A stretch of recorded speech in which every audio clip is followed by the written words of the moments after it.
Technical coaching classes में आज हम आपके लिए हिंदी का टॉपिक क्रिया लेकर आए हैं, जो कि आपके लिए सहायक होगा। दोस्तों, क्रिया जिन शब्दों से किसी कार्य का होना या करना समझा जाए उन्हें क्रिया कहते हैं।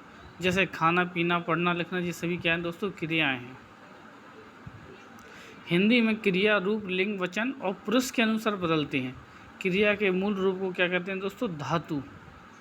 धातु के आगे ना जोड़ने से क्रिया सामान्य रूप से बन जाता है। जैसे पढ़ धातु में ना जोड़ने से पढ़ना बन जाता है। इसी प्रकार लिख धातु में ना जोड़ने से दोस्तों लिखना, और चल धातु में ना जोड़ने से चलना आदि। क्रिया के भेद।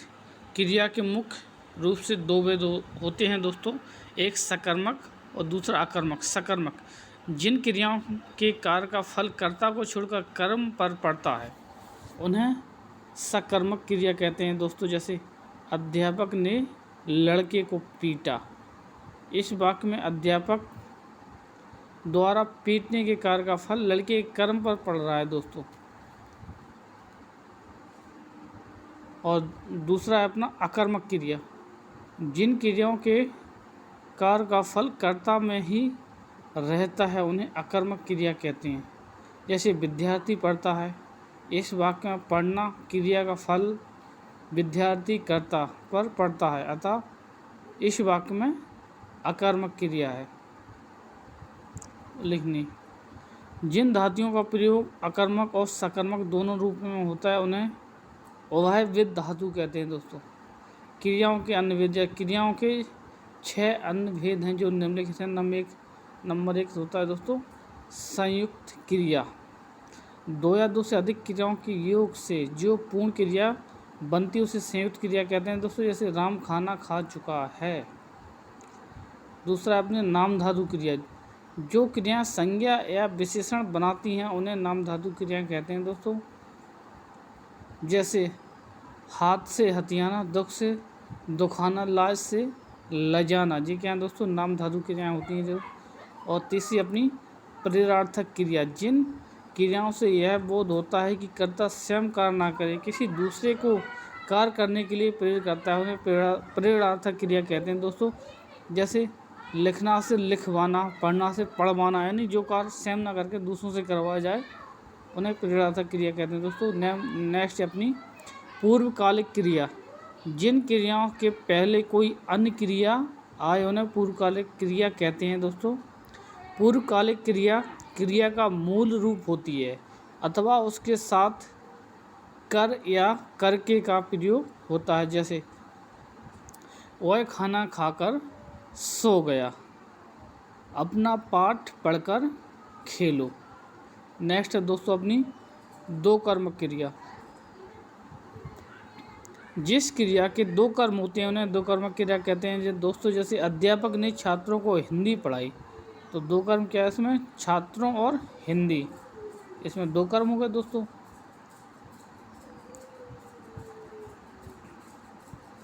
नेक्स्ट है अपनी सहायक क्रिया। सहायक क्रिया मुख्य क्रिया के साथ प्रयुक्त होकर अर्थ को स्पष्ट एवं पूर्ण करने में सहायक होती है। जैसे मैं घर जाता हूँ। इस वाक्य में जाना मुख्य क्रिया है और हूँ सहायक क्रिया है। क्रियाओं में रूपांतर। क्रिया विकारी शब्द हैं अतः इसके रूप में परिवर्तन होता रहता है। इस परिवर्तन के 5 आधार हैं। नंबर 1 वाच्य, नंबर 2 अर्थ या भाव द्वारा, तीसरा है काल, चौथा अव्यय और 5वां है निपात। नंबर 1 वाच्य। क्रिया के जिस रूप से यह पता चले कि किसी वाक्य में कर्ता, कर्म या भाव में क्रिया एक की प्रधानता है उसे वाच्य कहते हैं। वाच्य 3 प्रकार के होते हैं दोस्तों, कर्तवाच्य, कर्मवाच्य, भाववाच्य। कर्तवाच्य क्रिया के जिस रूप में कर्ता की प्रधानता रहती है और क्रिया का सीधा तथा प्रधान संबंध कर्ता से होता है उसे कर्तवाच्य क्रिया कहते हैं दोस्तों। जैसे रीता पत्र लिखती है। इन वाक्यों में कर्ता की प्रधानता और तथा क्रिया के लिंग और वचन कर्ता के अनुसार हैं। कर्तवाच्य में सहायक क्रिया के भी वाच्य होते हैं और अकर्मक क्रिया के भी। जैसे सकर्मक कर्तवाच्य क्या होता है दोस्तों? गोपाल पुस्तक पढ़ता है, ये सकर्मक। और अकर्मक क्या है? बालक सोता है। यानी जिसमें क्रिया ना हो अकर्मक और जिसमें क्रिया हो सकर्मक।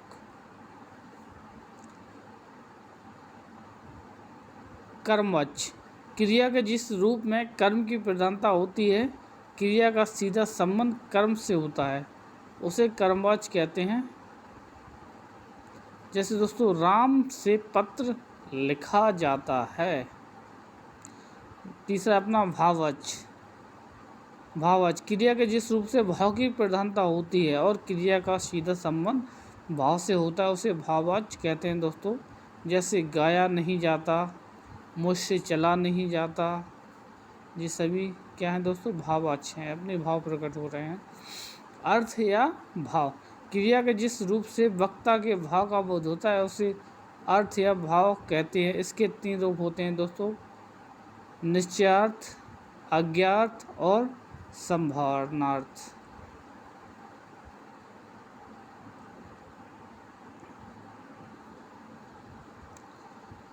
इसके कुछ दोस्तों क्वेश्चन दिए हुए हैं। पहला अपना क्रिया का रूप जिसके अनुसार बदलता है, तो क्रिया का रूप तीनों के अनुसार बदलेगा दोस्तों।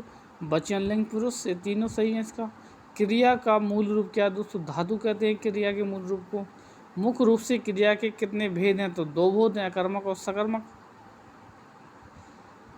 किस वाक्य में सकर्मक क्रिया है? तो राम फल खाता है, इसमें क्या दोस्तों? सकर्मक क्रिया है। किस वाक्य में अकर्मक क्रिया? तो सीता गाती है, ये क्या है? अकर्मक है दोस्तों। क्रिया के अन्य भेद कितने हैं? तो अन्य भेद 6 हैं दोस्तों। मैं खाना खा चुकी हूँ, वाक्य में कौन सा क्रिया भेद है? तो संयुक्त क्रिया भेद है दोस्तों इसमें। नेक्स्ट है इसमें निम्नलिखित शब्दों में से कौन सा नाम धातु क्रिया है? तो बतियाना क्या है दोस्तों? नाम धातु क्रिया है, बात से बतियाना। करना शब्द में कौन सा शब्द प्रेरणार्थक क्रिया बनेगा? तो करना से करवाना।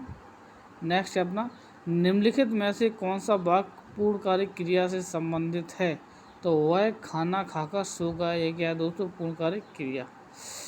काल काल क्रिया के उस रूप को कहते हैं जिसमें उसके करने या होने के समय पूर्णता या पूर्णता का ज्ञान होता है। काल के 3 भेद होते हैं दोस्तों: भूतकाल, भविष्यकाल और वर्तमान काल। तो पहला अपना भूतकाल क्रिया के जिस रूप से कार्य की समाप्ति का बोध होता है, उसे भूतकाल कहते हैं दोस्तों। भूतकाल के 6 भेद होते हैं, ये पूछा जाता है दोस्तों। भूतकाल के कितने भेद हैं? 6 भेद होते हैं दोस्तों। एक है सामान्य भूतकाल, जैसे श्याम गया, तो ये क्या है दोस्तों? सामान्य भूतकाल। यानी क्रिया के जिस रूप से बीते हुए समय का निश्चित ज्ञान ना हो, उसे सामान्य भूतकाल कहते हैं दोस्तों। ये श्याम गया। दूसरा है अपना आसन्न भूतकाल। आसन्न भूत क्रिया के जिस रूप से क्रिया के व्यापार का समय आसन निकट ही समाप्त समझा जाए, यानी निकट ही समाप्त समझा जाए, उसे आसन्न भूत कहते हैं दोस्तों। जैसे मैं खाना खा चुका हूँ। तीसरा अपना अपूर्ण भूत क्रिया के जिस रूप से यह जाना जाए कि क्रिया भूतकाल में ही हो रही थी लेकिन उसकी समाप्ति का पता ना चले, उसे अपूर्ण भूत कहते हैं दोस्तों, यानी समाप्त ना हुआ हो। जैसे सितार बज रहा था, यानी बज रहा था, कब तक बजा पता नहीं। नेक्स्ट है अपना पूर्ण भूत क्रिया के जिस रूप से बीते समय में कार्य की समाप्ति का पूर्ण बोध होता है, उसे पूर्णभूत कहते हैं। जैसे मैं खाना खा चुका हूँ, इसमें काम खत्म हो चुका है दोस्तों। नेक्स्ट है अपना संदिग्ध भूत क्रिया के जिस रूप से बीते हुए समय में कार्य के पूर्ण होने या ना होने में संदेह होता है, उसे संदिग्ध भूत कहते हैं दोस्तों। ये श्याम ने गाना गाया, श्याम ने गाया होगा, यानी पता नहीं श्याम ने गाया था कि नहीं, यानी श्याम ने गाया होगा। नेक्स्ट है अपना हेद्य मदभूत। इसको दोस्तों पूछा जाता है क्रिया के जिस रूप से यह पता चले कि क्रिया भूतकाल में होने वाली थी पर किसी कारणवश ना हो सकी, उसे हेतु मदभूत कहते हैं। जैसे दोस्तों, यदि वह पढ़ता तो परीक्षा में उत्तीर्ण हो जाता है, यानी कि एक क्रिया दूसरे पर डिपेंड रहती है इसमें, और ये पूछा भी जाता है बहुत। दूसरा अपना वर्तमान काल, क्रिया के जिस रूप से वर्तमान समय में क्रिया का होना पाया जाए उसे वर्तमान काल कहते हैं दोस्तों। इसमें क्रिया का आरंभ हो चुका होता है पर समाप्ति नहीं।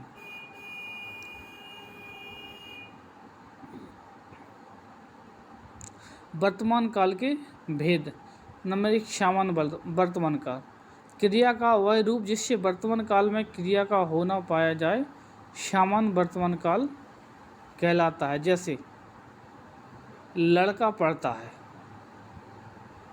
दूसरा अपना संदिग्ध वर्तमान, क्रिया का वह रूप जिससे वर्तमान काल में क्रिया के होने में संदेह पाया जाए उसे संदिग्ध वर्तमान काल कहते हैं दोस्तों। जैसे राम पढ़ता होगा। तीसरा अपना अपूर्ण वर्तमान, यानी जिसमें इसका काम पूरा ना हुआ हो दोस्तों। जैसे क्रिया के जिस रूप से वर्तमान काल में क्रिया की अपूर्णता का बोध होता है, जैसे वह पढ़ रहा है तो अभी अनेक कार्य समाप्त नहीं हुआ है, अभी पढ़ भी रहा है अभी वो। तीसरा अपना दोस्तों भविष्य काल, तो क्रिया के जिस रूप से भविष्य में होने वाली क्रिया का बोध हो उसे भविष्य काल कहते हैं दोस्तों। इसके 3 विध होते हैं। सामान्य भविष्य, क्रिया के जिस रूप से भविष्य में होने वाले कार्य के संबंध में जानकारी हो अथवा यह व्यक्त हो कि क्रिया सामान्यतः भविष्य में होगी उसे सामान्य भविष्य काल कहते हैं। जैसे लता गीत गाएगी। दूसरा अपना दोस्तों संभाव्य भविष्य, क्रिया का वह रूप जिससे कार्य की होने की संभावना का बोध हो उसे संभाव्य भविष्य कहते हैं दोस्तों। जैसे संभव है कि वह कल जाएगा, संभावना है, निश्चित नहीं है दोस्तों इसमें। और तीसरा अपना दोस्तों हेतु मध्य भविष्य, क्रिया का वह रूप जिससे भविष्य में एक समय में एक क्रिया का होना दूसरी क्रिया पर निर्भर होता है, हेतु मध्य भविष्य कहते हैं। जैसे राम गाय तो मैं बजाऊं। नेक्स्ट टॉपिक है अपना दोस्तों अव्यय। अव्यय का शाब्दिक अर्थ है आ प्लस व्यय, यानी जो व्यय ना हो उसे अव्यय कहते हैं। इसे अविकारी शब्द भी कहते हैं क्योंकि इसमें किसी प्रकार का विकार नहीं हो सकता, ये सदैव समान रहते हैं। अव्यय 4 प्रकार के होते हैं दोस्तों। क्रिया विशेषण, जो शब्द क्रिया के अर्थ में विशेषता प्रकट करते हैं उन्हें क्रिया विशेषण कहते हैं।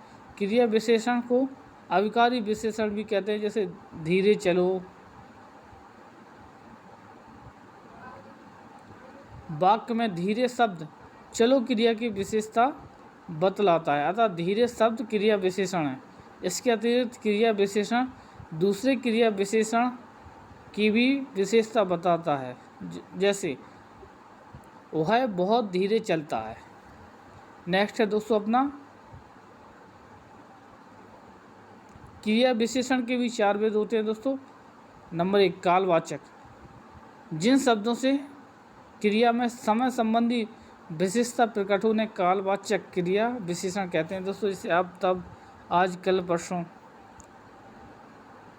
इसके भी 3 भेद माने गए हैं दोस्तों। समयवाचक यानी आज, कल, परसों, और अवधिवाचक अभी, अभी, रात भर, दिन भर, आजकल। तीसरा अपना वारंवारतावाचक यानी हर बार, कई बार, प्रतिदिन इत्यादि। नेक्स्ट है अपना दोस्तों स्थानवाचक, तो जिन शब्दों से क्रिया में स्थान संबंधी विशेषता प्रकट हो उन्हें स्थानवाचक क्रिया विशेषण कहते हैं दोस्तों। जैसे यहाँ, वहाँ, जहाँ, तहाँ, ये क्या स्थानवाचक क्रिया विशेषण है दोस्तों। इसके भी 2 भेद माने गए, स्थितिवाचक यहाँ, वहाँ, भीतर, बाहर, ये क्या स्थिति है, और दिशावाचक इधर उधर, दाएं बाएं। परिमाणवाचक, जिन शब्दों से क्रिया का परिणाम है नापतोल संबंधी विशेषता प्रकट हो उन्हें परिमाणवाचक क्रिया विशेषण कहते हैं दोस्तों। जैसे इतना, उतना, कितना, जितना, थोड़ा, बड़ा। इसके 5 भेद माने गए हैं दोस्तों। जैसे अधिकता बोधक यानी बहुत खूब, अत्यंत, और न्यूनता बोधक जरा, थोड़ा, पर्याप्त बोधक बस, यथेष्ट, काफ़ी, तुलना बोधक कम, अधिक, इतना, उतना, श्रेष्ठ बोधक, श्रेणी बोधक, बारी बारी, तिल तिल, थोड़ा थोड़ा इत्यादि। रीतिवाचक, जिन शब्दों से क्रिया की रीति संबंधी विशेषता प्रकट होती है, उन्हें रीतिवाचक क्रिया विशेषण कहते हैं दोस्तों।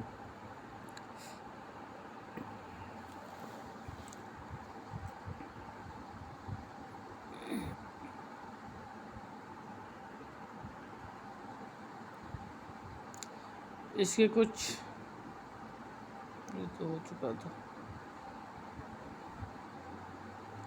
नेक्स्ट है अपना संबंध बोधक।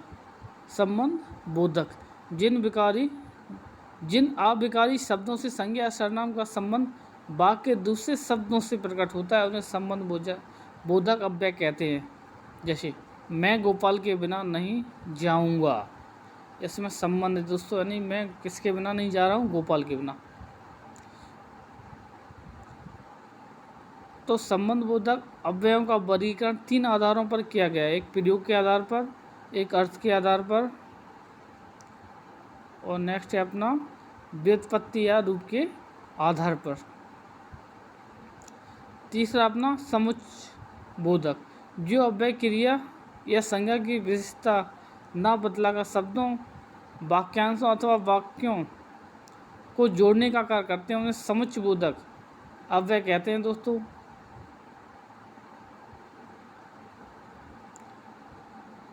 अखिल और सुहेल कॉलेज को जाते हैं, इस वाक्य में और क्या है दोस्तों, ये समुच्चय बोधक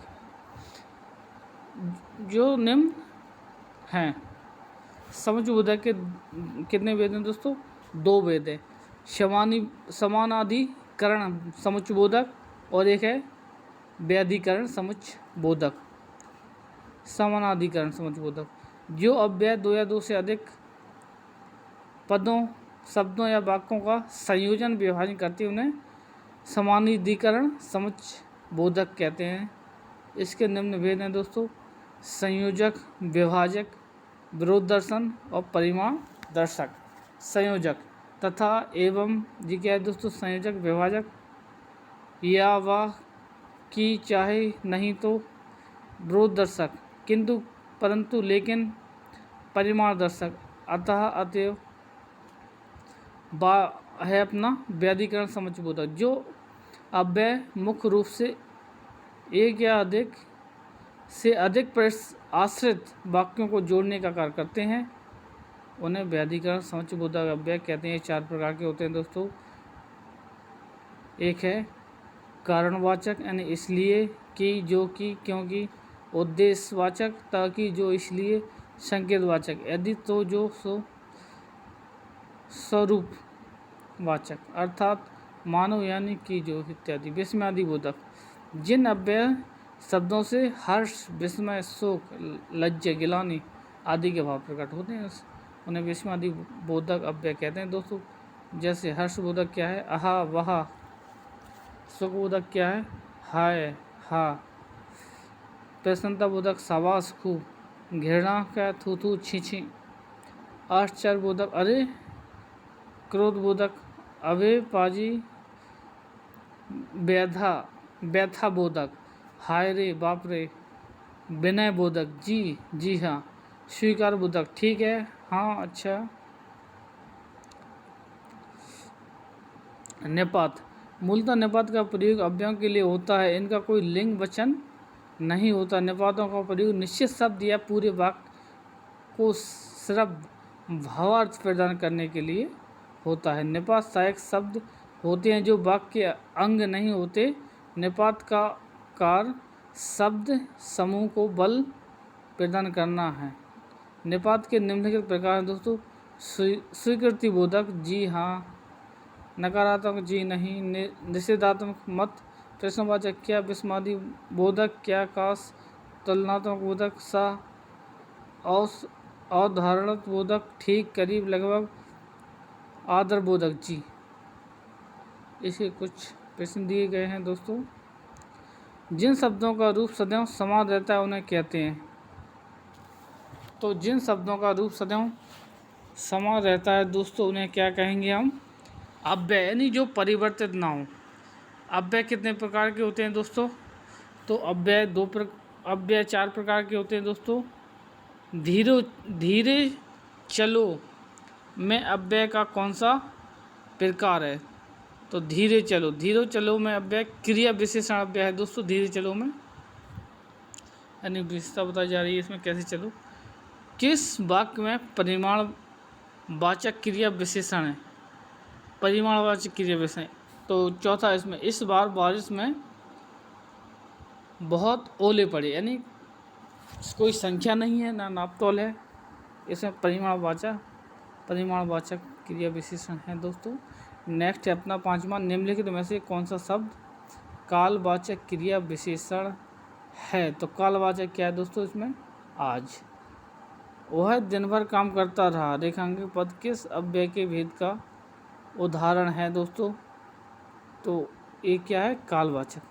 सूरज निकला और पक्षी बोलने लगे, जी क्या है दोस्तों? वाक्य में कौन सा पद समुच्चयबोधक शब्द है? तो और। बहुत खूब, अत्यंत, अति आदि परिमाणवाचक अव्यय हैं, तो ये क्या है दोस्तों? अधिकता बोधक। क्योंकि, जो कि, इसलिए कि आदि समुच्चयबोधक अव्यय हैं दोस्तों, ये क्या है दोस्तों? कारणवाचक। तिरस्कार सूचक अव्यय है, तो तिरस्कार सूचक अव्यय क्या है? छी छी, जी क्या है? तिरस्कार सूचक अव्यय है।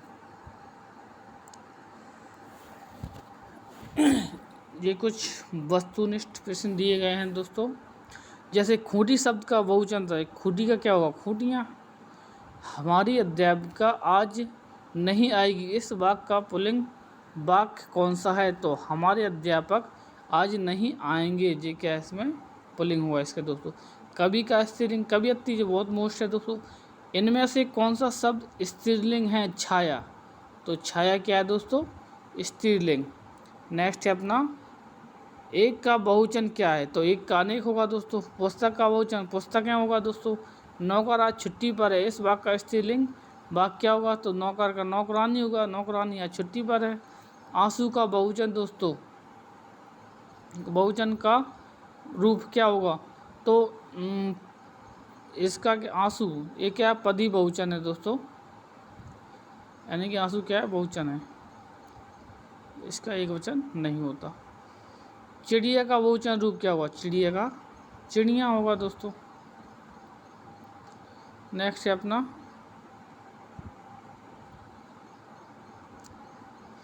बालक का स्त्रीवाचक बालक का स्त्रीवाचक शब्द क्या है? तो बालक का बालिका हो जाएगा। बछड़ा का अन्य लिंग रूप है, तो बछड़ा का बछिया हुआ दोस्तों। निम्नलिखित वाक्यों में से किसमें पूर्वकालिक क्रिया है? तो उसने नहाकर भोजन किया, ये क्या है दोस्तों? पूर्वकालिक क्रिया है।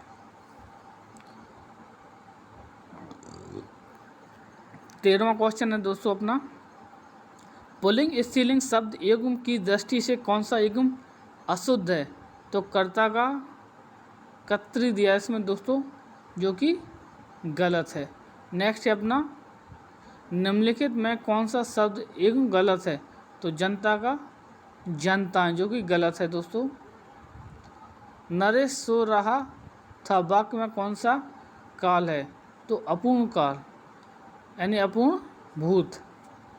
नरेश सो रहा था, यानी भूत की बात हो रही, और काल पूरा नहीं हुआ, अपूर्ण है, अभी सो रहा वो।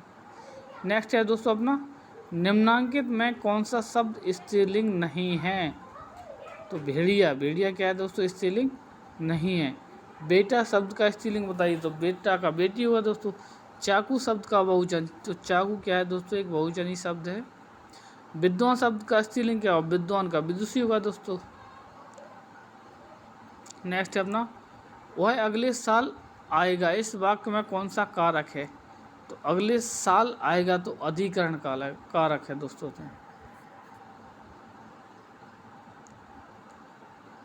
निम्नलिखित, तो अधिकरण कैसे? वह अगले साल, यानी वह अगले साल में आएगा, तो अधिकरण में पर दोस्तों। नेक्स्ट है अपना, निम्नलिखित में से किस वाक्य में भविष्यकाल है? तो मैं आपकी प्रतीक्षा करूंगा, जी क्या है दोस्तों? गागेगे भविष्यकाल।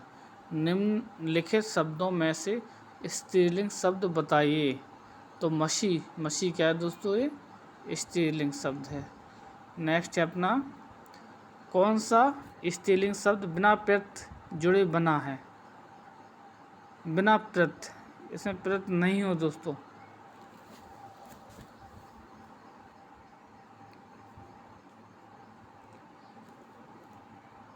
बहन, इसमें इन प्रत्यय है। हिरनी में ई प्रत्यय है। नातिन में इन प्रत्यय है। बाघिन, बाघिन में भी इन प्रत्यय है दोस्तों। तो उसका एक थोड़ा देख लेते हैं। 23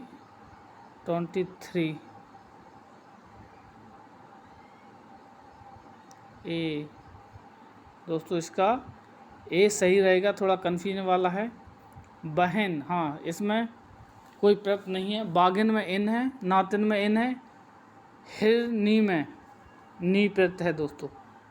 तो पहला सही है दोस्तों। नेक्स्ट है अपना, हिंदी में कौन सा शब्द हमेशा बहुवचन में ही रहता है? तो हस्ताक्षर दोस्तों बहुवचन में ही रहता है। चारपाई पर भाई साहब बैठे हैं। इस वाक्य में चारपाई किस में है? चारपाई पर, तो अधिकरण में पर। तो इसका दोस्तों सी होगा 25 का। नेक्स्ट है अपना, हिंदी भाषा में वचन कितने प्रकार के होते हैं? तो हिंदी भाषा में वचन 2 होते हैं, एक वचन और बहुवचन दोस्तों। लिंग की दृष्टि से दही शब्द है, तो दही क्या है दोस्तों? पुल्लिंग। निम्नलिखित में बेकारी शब्द कौन सा है दोस्तों? बेकारी, जिसका कोई खंड ना हो दोस्तों, यानी यथा। यथा क्या है? बेकारी। नेक्स्ट है अपना, नीचे लिखे वाक्यों में से किस वाक्य में सर्वनाम का अशुद्ध प्रयोग हुआ है? सर्वनाम का। तो पहला अपना, वह स्वयं यहाँ नहीं आना चाहती। आपके आग्रह पर मैं दिल्ली जा सकता हूँ। मैं तेरे को एक घड़ी दूंगा। मुझे इस बैठक की सूचना नहीं थी। तो इसका तीसरा सी गलत है दोस्तों, कि मैं तेरे को एक घड़ी दूंगा। नेक्स्ट है अपना, क्रिया का मूल रूप कहलाता है दोस्तों। तो क्रिया के मूल रूप को क्या कहते हैं दोस्तों? धातु। अविकारी शब्द है, तो अविकारी शब्द क्या होते हैं दोस्तों? अव्यय। वाच्य कितने प्रकार के होते हैं? तो वाच्य कितने? 3 होते हैं, कर्तवाच्य, क्रमवाच्य, भाववाच्य। निम्नलिखित में से किस वाक्य में सकर्मक क्रिया है? सकर्मक क्रिया दोस्तों, तो राम दौड़ा जी अकर्मक है। मैं रुक गया जी अकर्मक है। राहुल सो गया जी भी कर रहा हूँ। उसने कार बेच दी जी क्या है दोस्तों? सकर्मक क्रिया है। निम्नलिखित में से कर्तवाच्य का वाक्य बताइए। कर्तवाच्य, जिसमें कर्ता की प्रधानता दोस्तों कर्तवाच्य होता है। तो तुलसीदास ने रामचरितमानस लिखी। राम द्वारा रावण को मारा गया। आज टहलने चला जाए। छात्रों द्वारा फुटबॉल खेली जाती है। तो दोस्तों इसमें पहला ही सही है, तुलसीदास ने रामचरितमानस लिखी। रामचरितमानस किसने लिखी? तुलसीदास ने। नेक्स्ट है अपना, निम्नलिखित में से कौन सा शब्द उभयलिंगी है? तो डॉक्टर उभयलिंगी है दोस्तों। नेक्स्ट है दोस्तों अपना, परिश्रमी शब्द में कौन से विशेषण का बोध होता है? तो परिश्रमी यानी गुण है, इसका गुणवाचक विशेषण है। वह गलत होने से खालिस्तान डरती है। तो वाक्य में उचित क्रिया विशेषण शब्द आएगा। तो वह गलत होने से बहुत डरती है, बहुत आएगा। जटिल विशेषण के लिए निम्नलिखित में से उपयुक्त संज्ञा होगी। तो जटिल के लिए समस्या होगी दोस्तों। मानव शब्द के लिए उपयुक्त भाववाचक संज्ञा का चयन कीजिए। तो मानव का मानवता। उमेश जयपुर से दिल्ली जा रहा है, इस वाक्य में कारक है अपादान कारक। क्या दोस्तों? क्योंकि वो जयपुर से अलग हो रहा है। निम्न वाक्यों में से सकर्मक क्रिया का चयन कीजिए। तो तड़पाना, तड़पाना क्या है दोस्तों? सकर्मक क्रिया। पीयूष राम को पीट रहा है, इसमें स्थूलांकित शब्द में कारक है कर्म को, यानी को आ रहा है इसमें, तो कर्म कारक है। तो वह कौन सा शब्द है जो प्राय बहुवचन में प्रयुक्त होता है? तो प्राण हमेशा बहुवचन में प्रयुक्त होते हैं। निम्नांकित में अविकारी शब्द है, तो परंतु क्या है दोस्तों? अविकारी शब्द है, किंतु परंतु। कवि शब्द में कौन सी संज्ञा है? तो कवि क्या है? जातिवाचक संज्ञा है दोस्तों। नेक्स्ट है अपनी क्रिया से बनने वाली भाववाचक संज्ञा बताइए। तो क्रिया से क्या? थकावट, थकावट, ये क्या है? क्रिया से भाववाचक संज्ञा है दोस्तों। नेक्स्ट है अपनी शायद कोई कमरे में छिपा हुआ है, इस वाक्य में रेखांकित शब्द है कोई। कोई क्या? अनिश्चित, अनिश्चित सर्वनाम वाचक।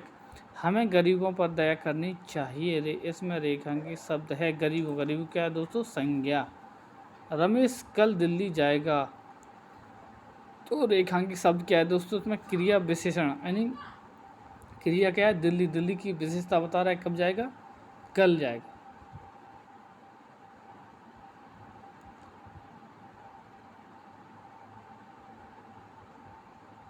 नेक्स्ट ध्यानपूर्वक शब्द, ध्यानपूर्वक शब्द। तो रीतिवाचक क्रिया विशेषण है दोस्तों। राम घर गया और श्याम बाजार गया, क्या है? संयोजक। और क्या है दोस्तों? ये संयोजक। सर्वनाम कितने प्रकार के होते हैं? तो सर्वनाम 6 प्रकार के होते हैं। निम्नलिखित में से कौन सा शब्द क्रिया विशेषण है? तो तेज। तेज क्या है दोस्तों? क्रिया विशेषण, क्योंकि क्रिया की विशेषता बताता है तेज, कैसा दौड़ रहा है वो। सदा एक वचन में प्रयुक्त होने वाला शब्द क्या है? सहायता। कोई बच्चा नहीं खेलेगा, रेखांकित शब्द क्या है? तो सार्वनामिक विशेषण है दोस्तों। निम्नलिखित में से कौन सी भाववाचक संज्ञा है? तो मित्रता। मित्रता क्या है दोस्तों? भाववाचक संज्ञा है। थैंक यू दोस्तों।